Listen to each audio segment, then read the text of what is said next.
Hello friends, welcome to my channel Rali's kitchen. ఈరోజు మనం స్పెషల్గా శాండ్విచ్ ఎలా తయారు చేయాలో చూపిస్తాను. బ్రేక్ఫాస్ట్ స్కిప్ చేయాలని చూస్తుంటాము. అలా అవ్వకుండా ఉండాలంటే శాండ్విచ్ ఇలా చేసుకున్నారనుకోండి తినాలనిపిస్తుంది ఈ శాండ్విచ్. ఈ రెసిపీ మనకి ఎప్పుడైనా టైం తక్కువ ఉందనుకోండి, టైం తక్కువ ఉన్నప్పుడు, ఒంట్లో ఓపిక లేనప్పుడు చాలా త్వరగా తయారు చేసుకోవచ్చు. ఆఫీస్కి వెళ్ళేటప్పుడు చాలా తక్కువ టైం ఉంటుంది కదండి, హడావుడిగా వెళ్ళిపోతూ ఉంటాం. కొంచెం గ్రీన్ చట్నీ అవన్నీ రెడీగా పెట్టుకున్నామంటే చాలా ఈజీగా ఒక 5 మినిట్స్లో తయారు చేసుకోవచ్చు. లంచ్ బాక్స్ కూడా తీసుకెళ్ళచ్చు. ఫ్రెష్ వెజిటబుల్స్, గ్రీన్ చట్నీ ఉంటుంది కాబట్టి బాగా స్పైసీగా టేస్టీగా ఉంటుంది. ఎవరైనా ఇష్టంగా తింటారు. అది మీరు తప్పకుండా ట్రై చేయండి, చాలా టేస్టీగా ఉంటుంది. వాటికి కావాల్సినవి కొత్తిమీర 1 కప్పు, పుదీనా 1 కప్పు, టమాటా 1 కప్పు, కీరా ముక్కలు 1 కప్పు, తురిమిన క్యారెట్ 1 కప్పు, క్యాబేజ్. ఇది దీంట్లో మనం రెడ్ క్యాబేజ్ అయినా వాడుకోవచ్చు. ఇది ఒక 1/2 కప్పు తీసుకోవాలి. Lemon juice 2 table spoons, 2-3 garlic రెబ్బలు, 1/2 ఇంచు అల్లం ముక్క, 3 పచ్చిమిర్చి, 1 రెబ్బ కరివేపాకు తీసుకోండి. ముందు గ్రీన్ చట్నీ తయారు చేసుకున్నాము. మయోనీస్ అండి, ఇది శాండ్విచ్ స్ప్రెడ్ ఉంటుంది కదా, దీంట్లో చీజ్ కూడా ఉంటుంది కాబట్టి టేస్ట్ బాగుంటుంది. ఇది ఒక 2 టేబుల్ స్పూన్స్. ఇది దొరకలేదు అనుకోండి, మనం పెరుగు ఉంటుంది కదా, పెరుగుని వడగట్టుకొని కూడా వాడుకోవచ్చు. సేమ్ టేస్టే ఉంటుంది. ఇది కొంచెం టేస్ట్ బాగుంటుంది, చీజ్ ఉంటుంది కాబట్టి. ఒకసారి మెజర్మెంట్ లిస్ట్ ఇస్తాను, స్క్రీన్ షాట్ తీసి పెట్టుకోండి. అదే లెక్క ప్రకారం అదే కొలతలతోటి చేసుకోండి.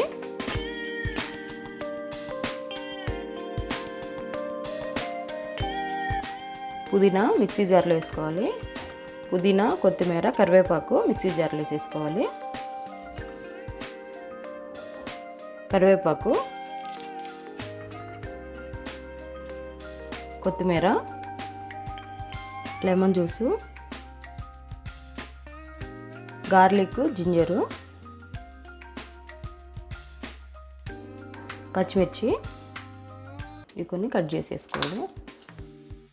పింక్ సాల్ట్ కానీ నార్మల్ సాల్ట్ కానీ 1 టీ స్పూన్ వేసుకోండి సరిపడా.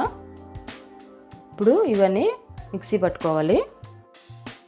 కొన్ని వాటర్ యాడ్ చేసుకొని కూడా చేసుకోండి, మిక్సీ తొందరగా అవుతుంది. కొంచెం ఎక్కువ వేసుకోవద్దండి, సరిపడా చూసి వేసుకోండి. ఇలా మెత్తగా పేస్ట్ చేసుకోవాలి గ్రీన్ చట్నీ. చూడండి, ఇలా మెత్తగా పేస్ట్ చేసుకోవాలి. పక్కన పెట్టుకొని మనం స్టఫింగ్ తయారు చేసుకుందాం. ముందుగా మనం టమాటా పీసెస్ బాగా సన్నగా కట్ చేసుకోవాలండి. ఎంత సన్నగా వీలైతే అంత సన్నగా కట్ చేసుకోండి. ఇది 1 కప్పు. కీరా 1 కప్పు, ఇది కూడా చాలా సన్నగా కట్ చేసుకోవాలి. దీంట్లో వాటర్ కంటెంట్ ఎక్కువ ఉంటుంది కాబట్టి కొంచెం ఇలా ఒకసారి పిండామంటే వాటర్ అన్నీ వచ్చేస్తాయి బయటికి. ఇలా గట్టిగా వాటర్ పిండేసి ఇలా గట్టిగా వాటర్ పిండి తీసుకోండి, అప్పుడు శాండ్విచ్లోకి బాగుంటుంది. క్యాబేజ్ ఇది 1/2 కప్పు వేసుకోండి, ఎక్కువ ఉన్నా బాగుండదు. క్యారెట్, తురిమిన క్యారెట్ సన్నగా తురుముకున్నాం అనుకోండి, బైండింగ్కి బాగుంటుంది. మైనీస్ ఒక 2 టేబుల్ స్పూను, అంటే మనం చేసుకునే క్వాంటిటీని బట్టి వేసుకోండి. Pepper powder 1/2 teaspoon. ఇవన్నీ మొత్తం మిక్స్ చేసుకోవాలి. ఇది చూడండి, ఇలా రావాలి మనకి లోపల బ్రెడ్ అనేది. ఇప్పుడు మనం శాండ్విచ్ తయారు చేసుకున్నాము.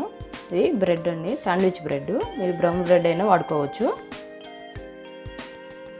ముందుగా గ్రీన్ చట్నీ రాసుకోవాలి. తర్వాత ఇది మనం తయారు చేసుకున్న స్టఫింగ్. మనం ఈ ఎడ్జెస్ కట్ చేసి అయినా తీసుకోవచ్చు, లేదా డైరెక్ట్ అయినా ఎడ్జెస్ తోటైనా తీసుకోవచ్చు. ఇలా ఇంకో బ్రెడ్కి కూడా మనకి గ్రీన్ చట్నీ రాసుకొని ఇలా క్లోజ్ చేయాలి. క్లోజ్ చేసి కొంచెం ఇలా ప్రెస్ చేసి కట్ చేసుకోండి. చూడండి, స్పెషల్ శాండ్విచ్ రెడీ అయిపోయింది. మనకి దీంట్లో పుదీనా, కొత్తిమీర ఉంది కాబట్టి రిఫ్రెషింగ్గా ఉంటుంది, తినాలని అనిపిస్తూ ఉంటుంది.